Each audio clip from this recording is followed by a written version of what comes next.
আজি honourable special জাজ নুর জামাল হক এটা রায় প্রদান করে special case number 70/22 Kokrajhar PS case number 473/22 এইটো আসামি সোনোয়ার হোসেন এজাহারকারীয়ে 27/10/2022 তারিখে এটা এজাহাৰ দিয়ে কোকৰাঝাৰ থানাত আৰু অভিযোগ কৰে যে তেওঁৰ ভাতিজী ছোৱালী 17 বছৰ বয়সত আসামীয়ে বিয়াৰ প্ৰলোভন দেখুৱাই দীৰ্ঘদিনৰ পৰাই ধৰ্ষণ কৰি আহিছে আৰু যাৰ ফলত সেই সময়ত 5 মাহৰ গৰ্ভৱতী হৈছিল।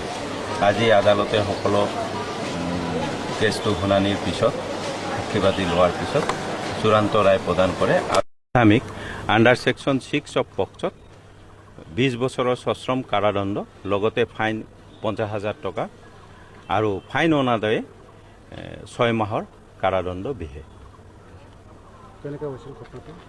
ঘটনাটো 27/10/2022 তাৰিখত এইটো ছোৱালীজনীক দীৰ্ঘদিনৰ পৰা ধৰ্ষণ কৰি আহিছিলে বিয়াৰ প্ৰলোভন দেখুৱাই যাৰ ফলত গৰ্ভৱতী হৈছিল ছোৱালীজনী। আসামীজনৰ এড্ৰেছটো এইটো আপোনাৰ কোকৰাঝাৰ থানা এৰিয়াৰে গাঁৱটো ক'ব নোৱাৰে কোকৰাঝাৰ থানা এৰিয়াৰে